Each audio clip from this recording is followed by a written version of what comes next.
Bharat Tiwari encounter के खिलाफ पिछले दिनों भोजपुर जिले में महापंचायत का आयोजन किया गया था। अब उस महापंचायत के विरोध में एक और महापंचायत होने जा रही है।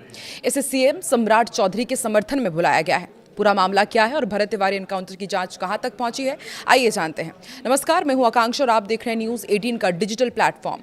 बिहार के भोजपुर जिले में हुए बहुचर्चित भरत तिवारी एनकाउंटर पर राजनीतिक पारा गरमाया हुआ है। इसी बीच एक और महापंचायत का ऐलान हो गया है। पिछले दिनों शाहपुर के बिलौटी गांव में भरत तिवारी के समर्थन में हुई महापंचायत के विरोध में एक और महापंचायत बुला दी गई है। इसका आयोजन जगदीशपुर में 5 जुलाई को होगा। आयोजक का कहना है कि सीएम सम्राट चौधरी को मजबूत करने के लिए महापंचायत होगी। इसमें लाखों की संख्या में बहुजन समाज के लोगों के जुटने का आह्वान और दावा किया जा रहा है। इस कार्यक्रम को बहुजन महापंचायत नाम दिया गया है, जिसका आयोजन 5 जुलाई को भोजपुर जिले के जगदीशपुर में लाल बिहारी सिंह टोला हाई स्कूल मैदान पर होगा।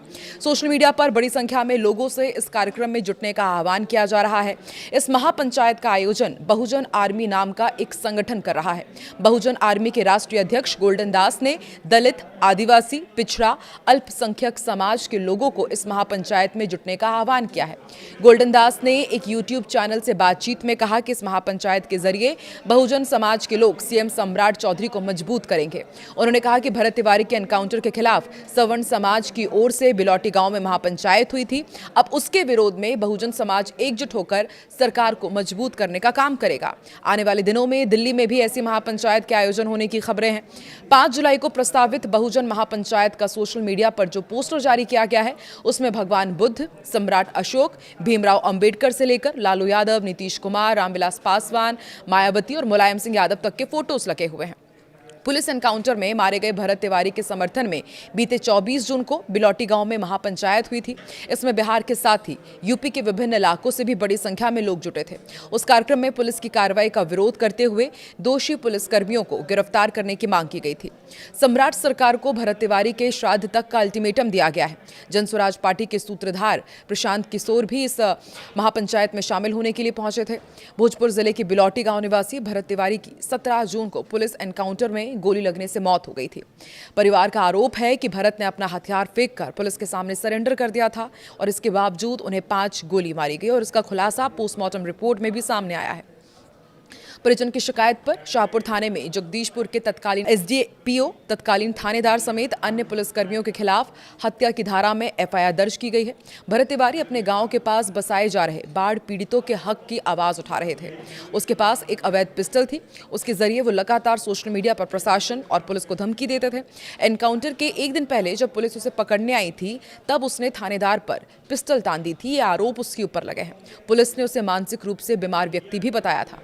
भरत तिवारी के एनकाउंटर में मौत का मामला देश भर में चर्चा का विषय अब भी बना हुआ है।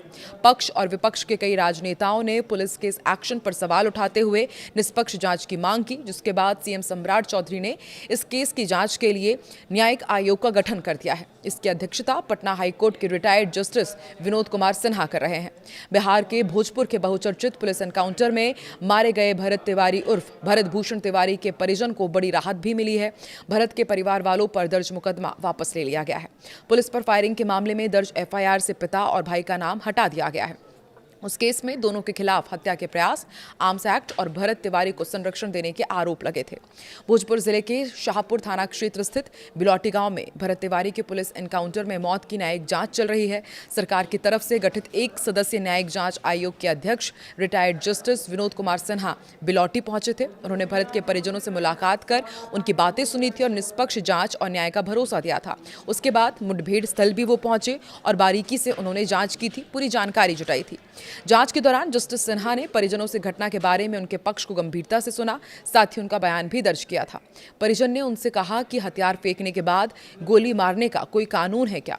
इस पर सिन्हा ने कहा कि इसकी गहराई से जांच होगी, लेकिन परिवार अब भी अड़ा हुआ है कि इस पूरे मामले की जांच सीबीआई से होनी चाहिए और उसके साथ ही उनकी कई प्रमुख मांगे हैं कि जो दोषी पुलिसकर्मी हैं उन्हें जल्द फांसी की सजा का ऐलान किया जाए। एक तरफ न्यायिक जांच चल रही है, दूसरी तरफ परिवार अड़ा हुआ है कि सीबीआई जांच होनी चाहिए। वहीं रिटायर्ड जज जो इस पूरे जांच की अध्यक्षता कर रहे हैं, उनका कहना है कि जांच अच्छे से होगी और जो दोषी हैं वो बख्शे नहीं जाएंगे। आपको क्या लगता है जो नई महापंचायत बुलाई जा रही है और इसके साथ जिस तरह से ये लगातार मामला तूल पकड़ रहा है, अब इस मामले में आगे क्या होने जा रहा है? कमेंट सेक्शन में अपनी प्रतिक्रिया जरूर दें।